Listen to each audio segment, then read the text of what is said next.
जय जय श्री राधे श्याम। जय जय श्री राधे श्याम। श्री राधा की अद्भुत विस्मृति। मुझे पता नहीं था, न मैंने प्रेम तत्व को इतनी गंभीरता से ही कभी लिया था। मुझे भावुकता बचपन से ही प्रिय नहीं थी, पर वृंदावन इस बार जो मैं आया, कल से तो मेरे अश्रु रूठ ही नहीं रहे हैं। मैं पहले कभी रोया ही नहीं, बचपन में कभी रोया हूँ मुझे याद नहीं। दाऊ, क्रोध मत करना, वृंदावन में यही बारंबार कहा था कृष्ण ने। नहीं, मेरा क्रोध तो पिघलता जा रहा है। हाँ, 2 बार क्रोध आया मुझे इन 2 महीने में। बलराम जी वन में बैठे हैं और विचार कर रहे हैं, साथ में श्री दामा है। एक तो यमुना को हलाग्र से खींच दिया था मैंने, और दूसरा क्रोध मैं क्या करता, मेरे वृंदावन में जाकर एक वानर का वध कर दिया। दाऊ, ये शिकायत तो करेगा कन्हैया, पर मैं क्या करता। वो बरसाने की बालिकाएं देहातीत होकर मुझे अपनी स्थिति बता रही थी। वो बानर, द्विविध नामक वानर। अरे, सब बानर हनुमान तो नहीं होते, कोई कोई द्विविध भी होते हैं। कितना असभ्य था। बरसाने की बच्चियों के पास आकर उन्हें छेड़ रहा था, गंदे इशारे कर रहा था। मैं कैसे सह लेता। मार दिया मूसल, मर ही गया था एक ही बार में। श्री दामा, क्या मैंने गलत किया द्विविध वानर को मारकर? नहीं दाऊ भैया, आप नहीं मारते तो हम सबको मार देता हो। और वैसे भी ये बानर न जाने कहाँ से आ गया था। वृंदावन के सारे पुराने वानरों को मारकर भगा दिया था, और ये द्विविध, ये तो गोपियों को बहुत दुखी करता था। दाऊ, आपने बहुत अच्छा कार्य किया है। हम सब वृंदावन वाले आपके इस कार्य से प्रसन्न हैं। फिर कुछ देर बाद श्री दामा ने कहा, दाऊ भैया, बरसाने चलें? शाम तक वापस आ जाएंगे नंदगांव। मुझे बरसाने की हवा में प्रेम की सुगंध मिलती है। हाँ, मुझे वहाँ की मिट्टी भी ले जानी है द्वारिका, कन्हैया ने कही थी। हम दोनों श्री दामा और बलराम बरसाने के लिए चल पड़े थे। गह्वर वन में जाकर हम दोनों बैठ गए थे। गह्वर वन के ही दूसरे कुंज में श्री राधा रानी और सखिया विराजी थी।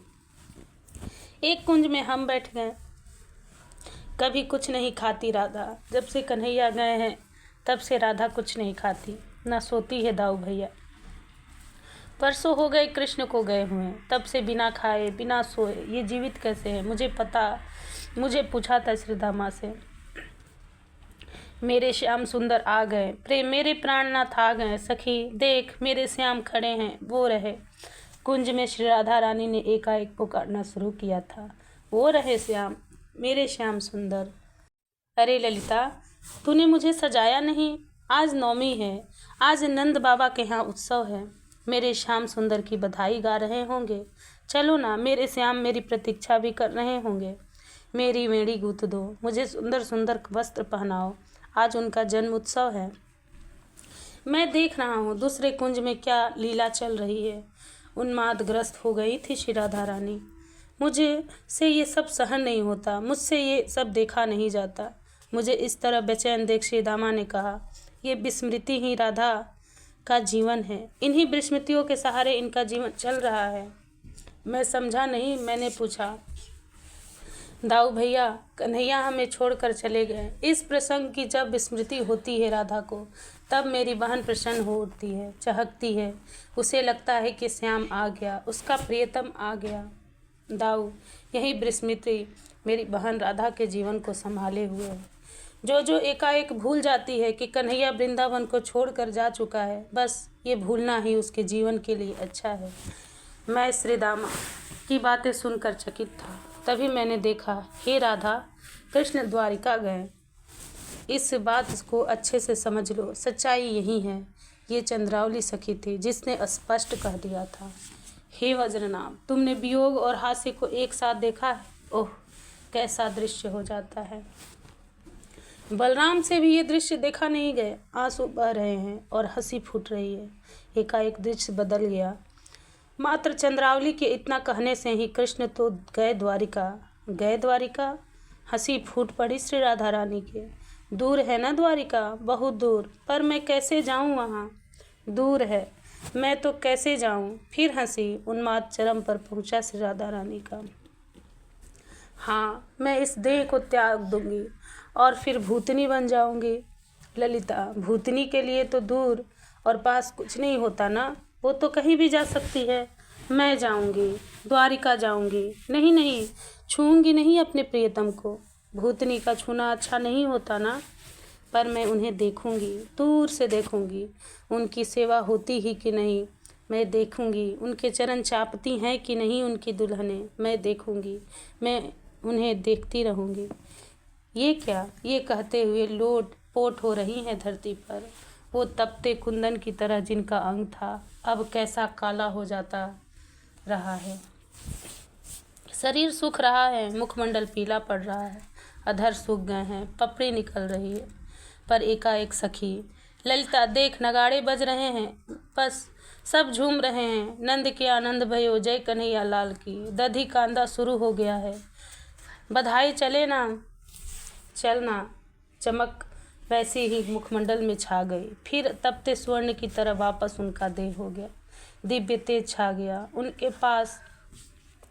आसपास आनंद से उठकर बैठ गए। मेरे श्याम सुंदर नंद भवन में मेरी प्रतीक्षा कर रहे हैं, चल सखी। श्री राधा की ये स्थिति देखकर मैं जोर जोर से रोने लगा था। मैं संघर्षण रो रहा था। विस्मृति हो गई थी कि श्री राधा को विस्मृति ये हो गई कि कृष्ण द्वारिका गए हैं, इस बात को ही भूल गई। अपने आंसू पोंछते हुए श्री दामा ने, दाऊ भैया, राधा का बीच में भूल न जाना ये अच्छा है ना।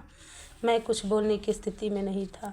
मैं क्या कहूँ, ये तो प्रीति प्रतिमा है राधा। हाँ, ये विस्मृति ही राधा का जीवन बचाए हुए है, पर राधा का जीवन कौन बचाएगा। यह स्वयं ब्रह्मा आह्लादनी है।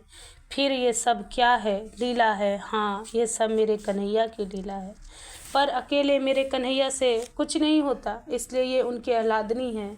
मेरी तो इच्छा हो रही थी कि मैं दौड़ूं और इन स्वामिनी के चरणों को पकड़ लूं, पर मर्यादा को तोड़ने की मुझ में हिम्मत न थी। मैंने बस हाथ जोड़कर प्रणाम किया था श्री राधा को।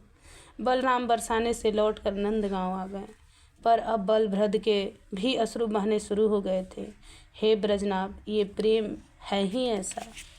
जय जय श्री राधेश्याम, जय जय श्री राधेश्याम।